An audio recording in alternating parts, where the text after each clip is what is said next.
मुसलमान special marriage में शादी करे तो हिंदू लॉ के तहत नहीं, सक्सेशन एक्ट के तहत उनका बंटवारा होगा।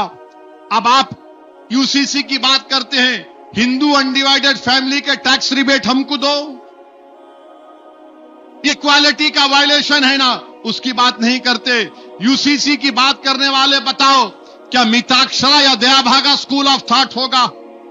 ये बताओ कि क्या ये हिंदू मैरिज एक्ट आदिवासियों पर लागू होगा? और फिर जो बोलते नहीं रिचुअल, हमारे पास निकाह जो है वो हमारे दीन का हिस्सा है, वो कल्चर नहीं है, दीन का हिस्सा है। आप समझो उस बात को, निकाह रिचुअल नहीं है, पार्ट ऑफ रिलीजन है हमारे।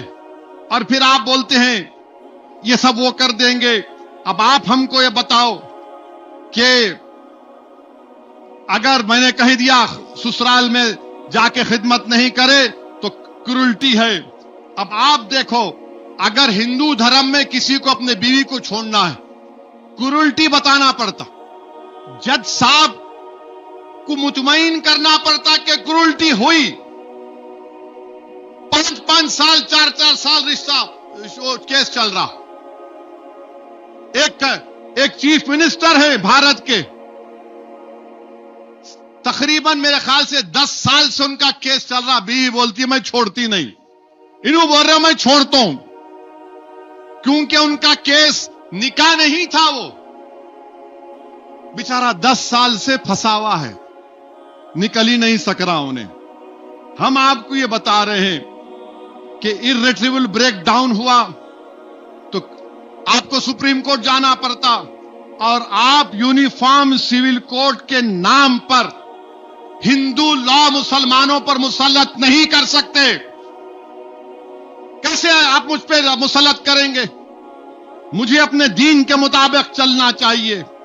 अरे 2005 में सक्सेशन एक्ट को पार्सनरी का अमेंड हुआ, जब हमारे हिंदू बेटियों को हिस्सा मिला। रसूलुल्लाह सल्लल्लाहु अलैहि वसल्लम ने 1400 साल पहले कहा कि औरत को हक मिलना चाहिए। अच्छा आप ये बता दो, अब आप ये बता दो कि इस्लाम में 12 अगर हियर्स रहे, मैंने जानशीन रहे, तो 9 खवातीन हैं और 12 में 9 खवातीन को हिस्सा मिलता।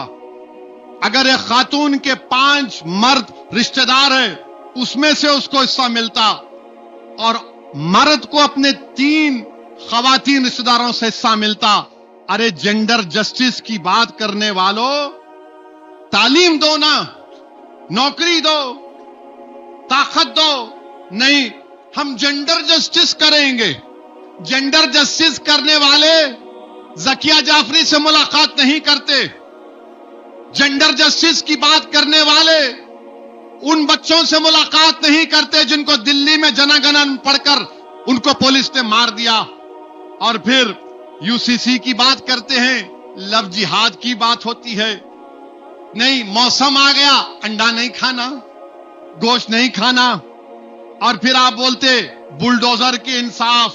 ये तमाम चीजें जो हो रही हैं, बहरहाल मेरे अजीज दोस्तों और बुजुर्गों, ये भारत के आईन के खिलाफ किया जा रहा है। मैं आपसे अपील कर रहा हूं कि अपने दीन की तरफ वापस चलो, अपने दीन की तरफ वापस चलो, अपने दीन से वाबस्ता हो जाओ।